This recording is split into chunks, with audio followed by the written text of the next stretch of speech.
Salut à toi. Aujourd'hui, on a un service stimulé hématologie et on va faire ce qu'on appelle des tests pré-transfusionnels. En laboratoire, dans un hôpital, dans un centre de santé, qu'importe la formation sanitaire où tu vas te trouver, un jour viendra cette séance-là où vous devez réaliser une transfusion. Et qu'est-ce qu'on doit faire en contexte limité? Vous travaillez dans des zones où vraiment le plateau technique, c'est pas vraiment du top comme ce qu'on voit ailleurs, ok? C'est du classique. Mais qu'est-ce que tu dois faire pour pouvoir assurer cette étape-là? On t'amène un malade avec un sujet qui est en train de décompenser et ton médecin, ton consultant, qu'importe le spécialiste, il va te dire je veux une transfusion. Le malade est de tel ou tel groupe. Est-ce que vous pouvez gérer la transfusion? Tu dois dire oui ou non. Si tu ne sais pas, tu peux tuer. Si tu sais bien faire, tu vas sauver des vies. Et si tu ne sais pas encore, reste jusqu'à la fin de cette vidéo.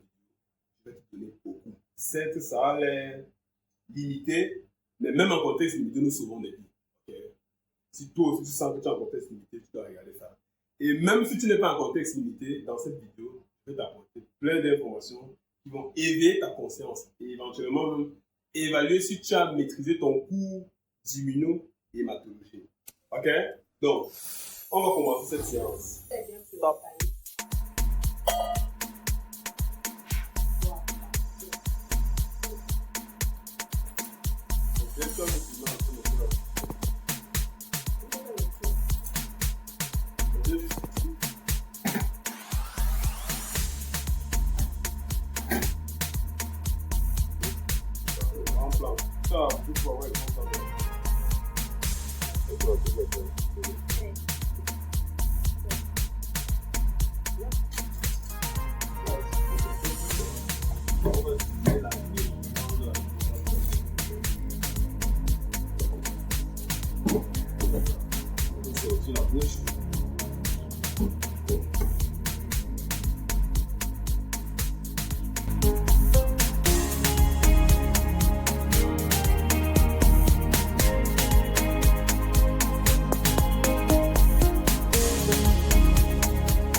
Ok, c'est bon.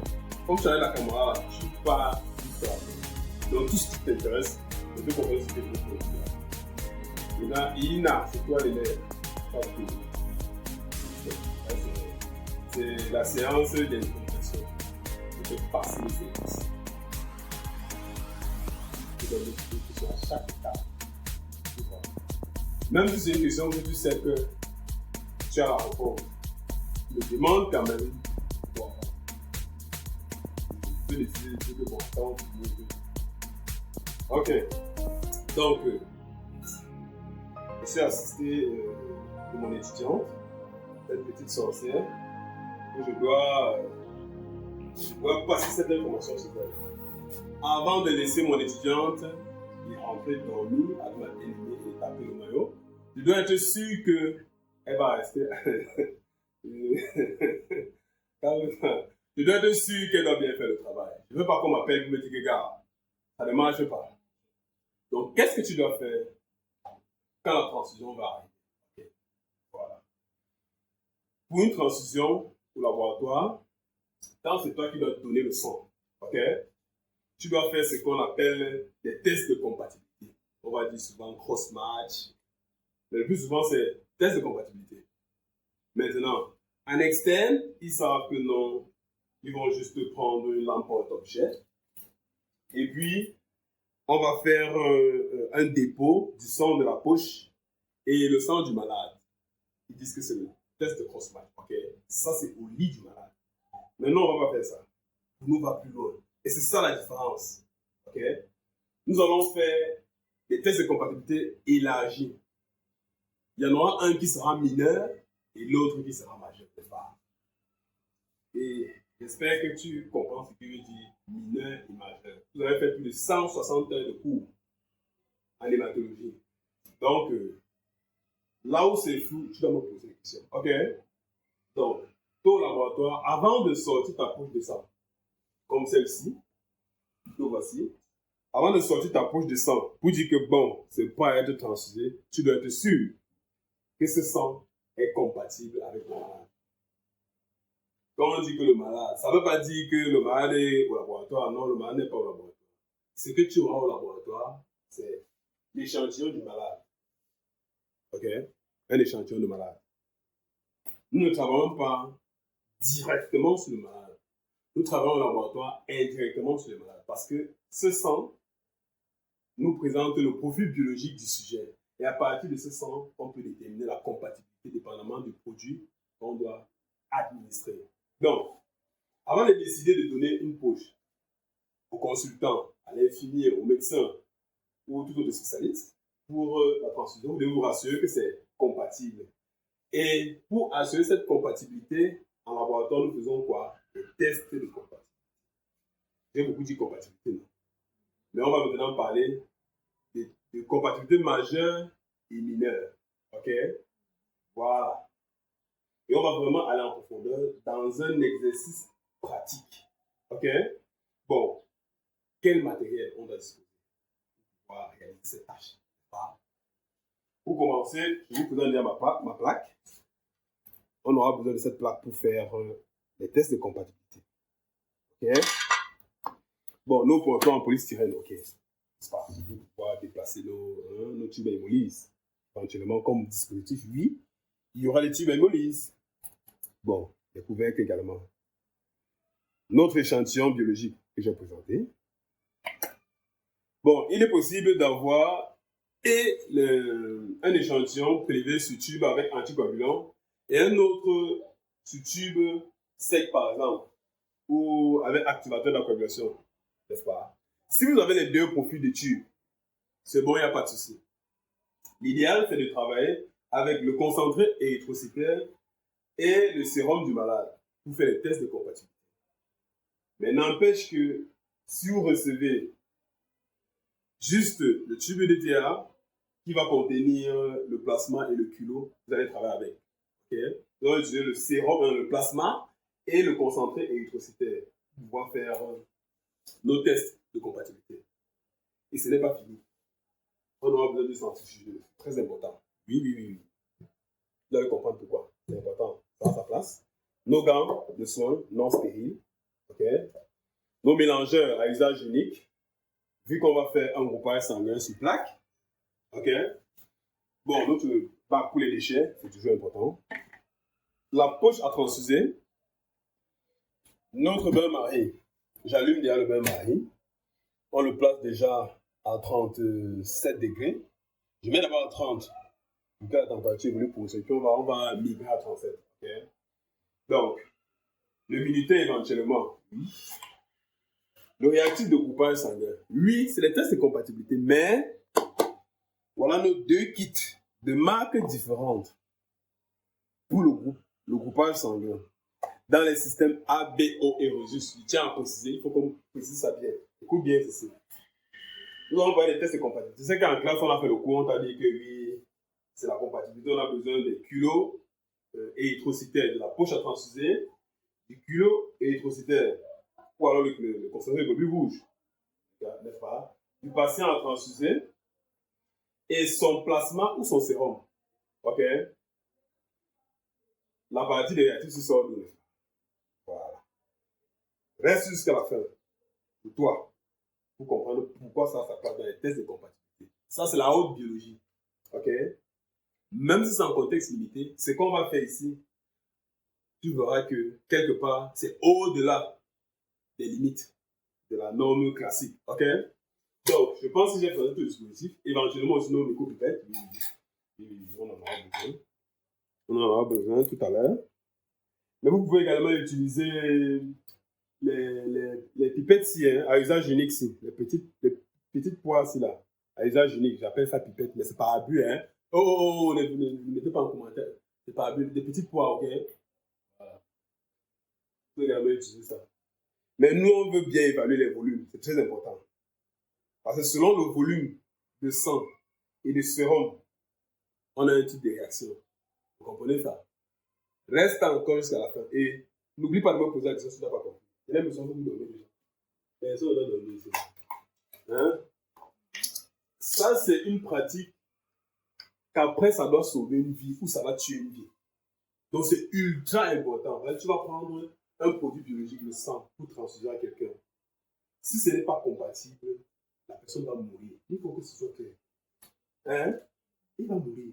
Donc, s'il y avait un peu de sommeil en vous, imaginez que demain, c'est votre mère qui arrive, votre père ou votre bébé, et qui n'a aucun biologiste dans la zone. On a eu un centre de santé, tout le matériel de base est là. Mais il manque un biologiste, qu'importe son niveau, qui détient au moins les bases de l'initiation, qui va engager la pratique et dire que je signe contre transfusion. Est-ce que vous comprenez ça? Oui. Est-ce qu'il y a encore le sommeil? Non. Voilà. Donc mettez ça en tête. Demain, je dois sauver la vie de quelqu'un avec. Okay. Donc c'est bon, on va tout le dispositif. Bon, pour ce faire, j'ai besoin d'une autre position. Et allons-y. On va prendre une autre.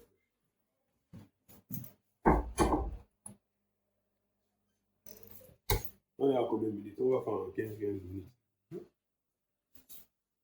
On est à combien de minutes? 9. Ok, d'accord. À 15 minutes, tu me dis, on va arrêter. Donc,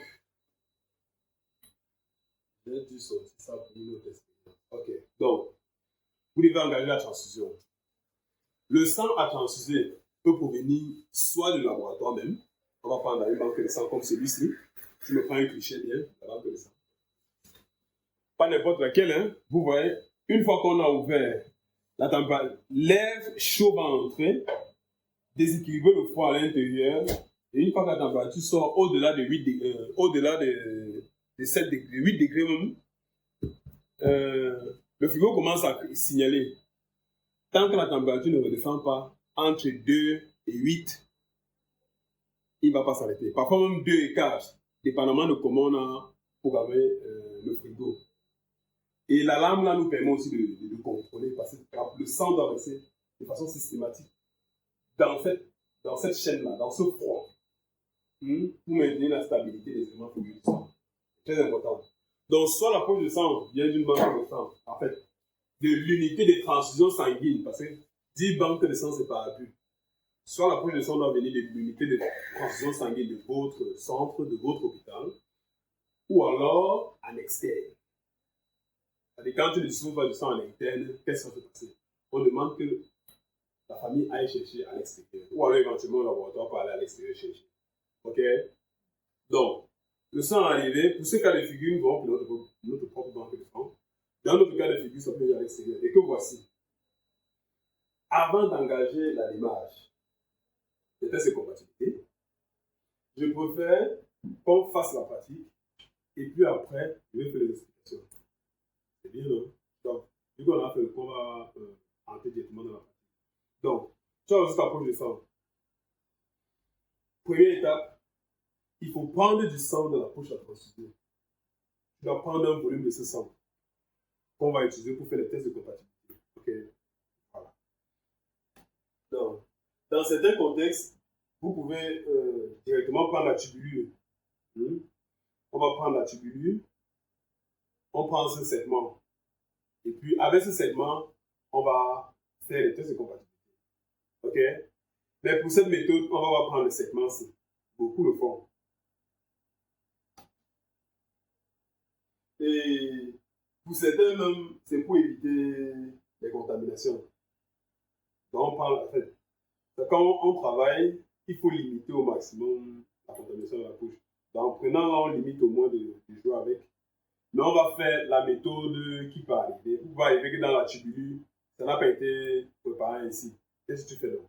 Ok? Donc, voilà ce qu'on va faire. Donc, tu vas venir là. Donc, j'ai besoin de ciseaux. Nina. Cherche-moi le ciseau. On va prendre un volume de ça. Tu peux balancer. On a besoin de ça. On doit extraire le sang de la poche. Donc, on va appliquer les deux méthodes. Les deux bouchons. Bon, éventuellement.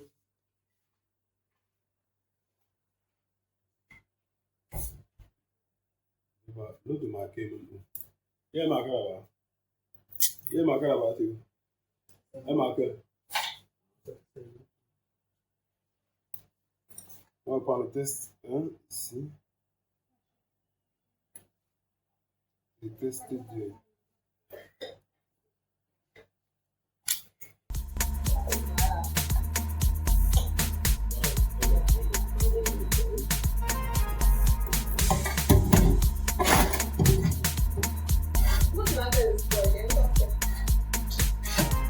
C'est pas trop.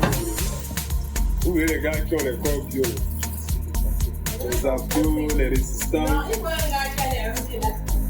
Les gars qu'on a circoncis à 13 ans.